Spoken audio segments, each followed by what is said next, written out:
My next guest just introduced the REIN and Inflation Act, Republican Congresswoman Stefanik of New York, and she joins me now. Congresswoman, tell us what's in this bill. So as you pointed out, Charles, it's not only House Democrats under Nancy Pelosi who have had the most spending ever in our nation's history over this past year, but it's also Joe Biden's executive actions that are costing Americans trillions and trillions of dollars that are part of the reason why we're facing historic inflation.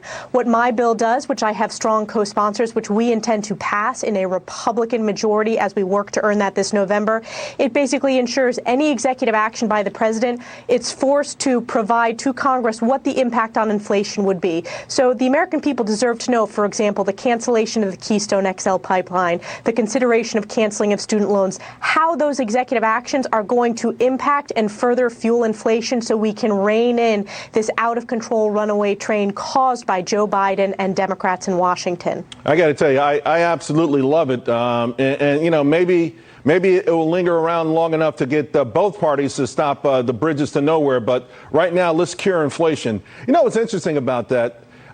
It's the White House is sort of nonchalant, right? Their attitude has been about this whole thing. First, of course, inflation, if you remember, was a high-class problem. Then, of course, it was blame Putin. Now, I don't know, they're just kind of suggesting that it's part of the pain to get to a new liberal world order. You know, when you hear those kind of comments, how do you feel as someone who's elected to Washington to make our lives better, not harder? Well, it's woefully out of touch with the American people. I will tell you, I was back home in my district during the July 4th district work period, and families are suffering under this inflation crisis. Seniors are suffering. It's not just the gas prices, which have doubled since Joe Biden took office, but it's going to the grocery store every week and seeing those prices tick up and up and up. And this is the highest rate of inflation over the course of my lifetime. And I've been in Congress. This is my fourth term. So this is the first time my generation is seeing this runaway train. And the fact that this administration, you're right, they called it a high-class problem. They called it transitory. They're trying to pass the buck. They've blamed Vladimir Putin. They've blamed the oil companies. They've blamed the gas station owners. They've blamed the American people, when the reality is the American people are smart, and they know it's a direct result of Joe Biden's failed policies, and that's why they'll be held accountable this November. Republicans not only are going to rein in out-of-control spending, but pass legislation like I've introduced to hold this administration accountable for their reckless executive actions. Congresswoman, we've seen just in the last couple of weeks unrest in all parts of the world, on every continent just about. A lot of it associated, of course, with these rising prices. A lot of it anger at governments, right, for not doing the right thing. Could something like that ever happen here in your mind? I mean, listen, we pat ourselves on the back, but Americans are being pushed to the wall right now as well.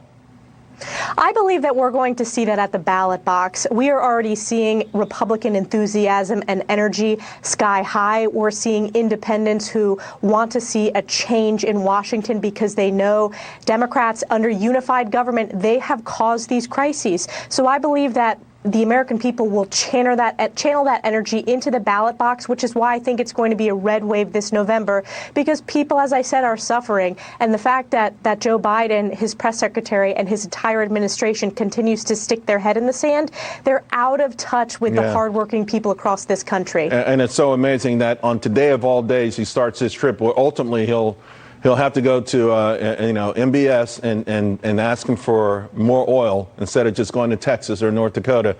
You mentioned the elections. I got a minute to go, but there was a report out from Moody's last week, and it's interesting. But Moody's, Mark Zandi's firm, which is anytime President Biden says economist, he's really saying Mark Zandi. Even they admitted that red states have won this post-pandemic economy. Is there enough frustration out there to win blue states like New York? Could there actually be some really big upsets this fall?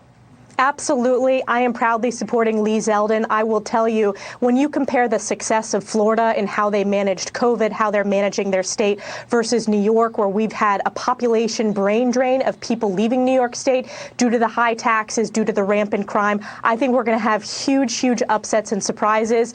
We are seeing huge energy for Lee Zeldin's campaign. Right. And it's not just from Republicans. It's independents and Democrats as well who understand that it's been failed policies under Governor Cuomo and Kathy Hochul.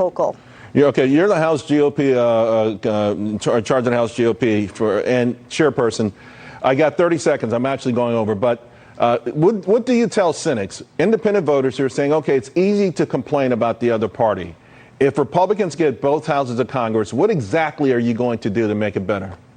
Well, we're looking forward to rolling out our commitment to America. This is based upon conversations and really us listening to the American people. So number one, when it comes to the economy, making sure that we stop the runaway spending, which is what has fueled this out-of-control inflation, pass legislation like the REIN and Inflation Act. When it comes to energy, unleashing American energy independence. We have seen under Joe Biden an absolute war on American energy independence. On issues like education, a parent's Bill of Rights. That's very popular. Again, it shouldn't be a partisan issue. Democrats have made it a partisan issue. So we will be unveiling that, and we anticipate huge support.